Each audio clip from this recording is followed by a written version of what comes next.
When the San Antonio Spurs traded their 25-year-old all-star point guard in DeJounte Murray this offseason to Atlanta, it was very clear their intentions were not to contend for a playoff spot with really not that great of a roster, something they had prioritized in past years.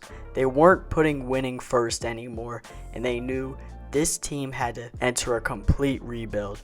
It had been trending to that, but with the trade of Murray, they were completely embracing it and ready to enter a completely new era under Greg Popovich, now many years removed from the dynasty, and Murray being the last player on the roster remaining from the last time this team was really a contender.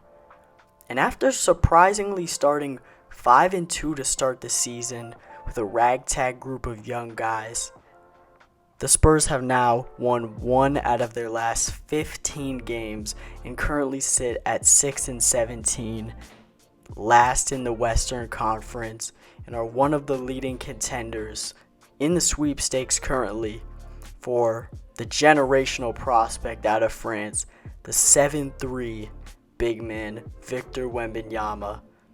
And today we're going to be talking about the Spurs and really the current state of one of the worst teams in the league at the moment and what to expect from these guys moving forward.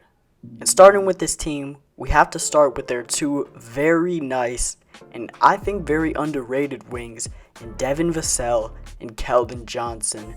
And starting with Johnson, the 6'6" forward out of Kentucky, now in his 4th year, was the 29th overall pick, which has turned out to be a very nice selection for the Spurs. You know, a bit undersized, but very solid and compact in his build. And last year got a lot of minutes at the 4 for the San Antonio Spurs. And he's a guy who's not going to blow by you. He's not going to hit some crazy step backs, but he can get to his spots at times.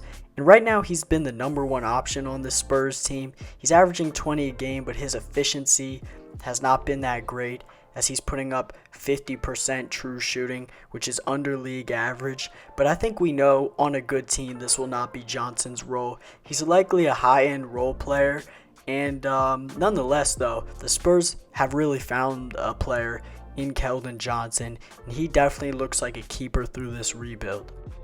Now moving on to the 3rd-year wing, Devin Vassell, picked in the 2020 draft out of Florida State and was really looked at as your traditional 3-and-D prospect, but this season he's really made a scoring jump. In his 2nd year, really established himself as a solid NBA player, but this year he's also averaging 20 a game, and his efficiency has been impressive as well on a very, let's be honest, untalented Spurs team. He's averaging 20.5 points, 4 rebounds, and 3.6 assists this season, as compared to last year where he was averaging 12 a game. And this season, he's averaged 8 more points a game on higher usage with a 3% better true shooting. So really, Vassell is the best piece, in my opinion, on the Spurs roster currently, and he's the one I'd be the most excited about. But there are other guys too. In this past draft, they had 3 first-round picks, and they planned for all 3 of those guys to be a part of their future. Jeremy Sochan, the 9th overall pick out of Baylor, Malachi Branham, and Blake Wesley as well, who were picked later in the first round out of Ohio State and Notre Dame respectively. Wesley is somebody I really liked out of the draft, but he is out currently with an MCL sprain for 6 to 8 weeks. But I will be very interested to see him on the Spurs squad when he comes back, because I do think he'll get an opportunity. Now moving on to Sochan, their big 9th overall pick out of Baylor, who was drafted for his defensive ability. Drawing comparisons to Bam Adebayo coming out of the draft, he's a 6'8" forward who can guard bigs and move with some wings. He's got good agility and really has a feel for passing the ball and finding open teammates. And some believe he does have some shooting potential to potentially be able to space the floor in the future. This year he's shooting 18% from 3, and it does seem he has a ways to go as a scorer and a shooter overall, but we know that's not why he was drafted. He's shown some really nice defensive flashes, and you see in some of these highlights, he's had some nice games where he's been able to find guys. He's had some 6-assist performances, and really Sochan, a really interesting player, kind of an unorthodox play style, but I do definitely think the Spurs have a piece on that end.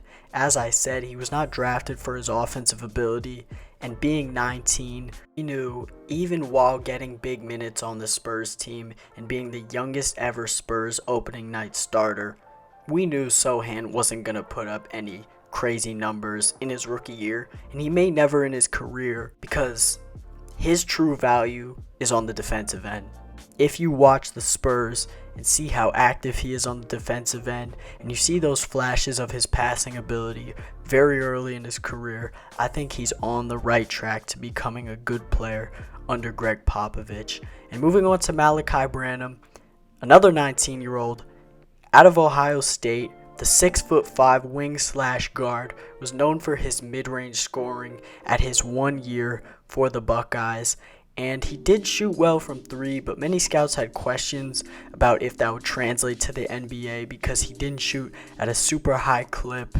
And up to this point, he's played very sporadic minutes for the Spurs. He's also appeared in one G League game for the Austin Spurs, where he just shot 3 of 11.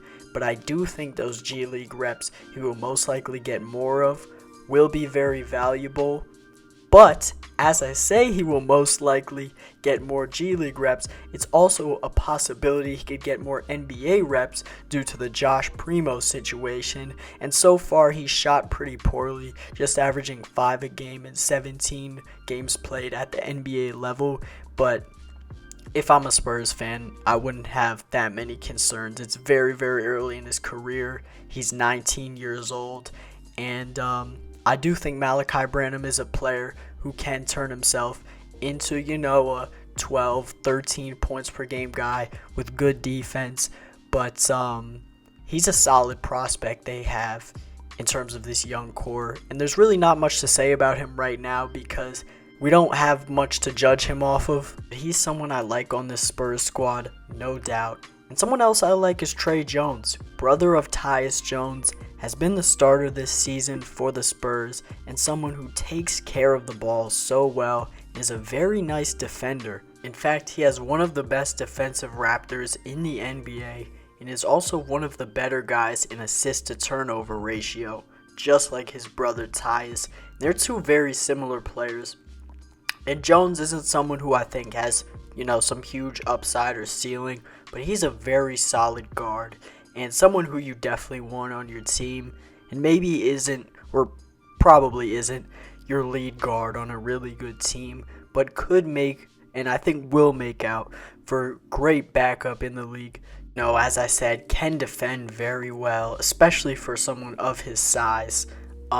Very willing passer, gets guys open, but the reason I don't think he can be, a top lead guard at the NBA level or a starting lead guard on a really good team is because he's not a great scorer, averaging 12 a game this year, which is a jump, but he's shooting 41% from the field and 30 from 3, which is not good at all, and doesn't have some crazy quick first step or is a great shooter, as those stats do support.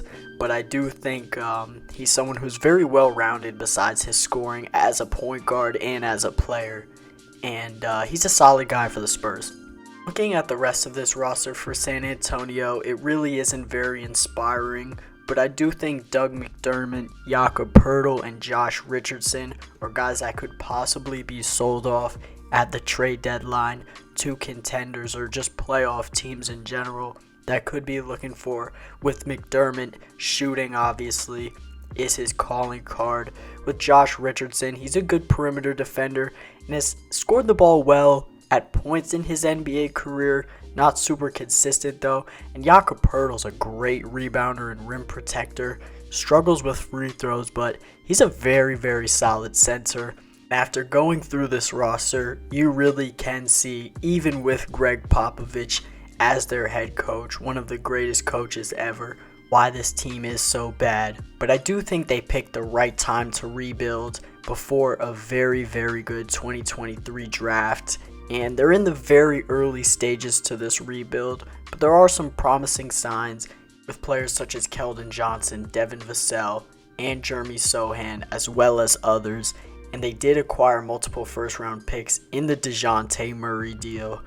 And as we said, very early stages of this rebuild for San Antonio, but I do think they picked the right time to go into full rebuild mode.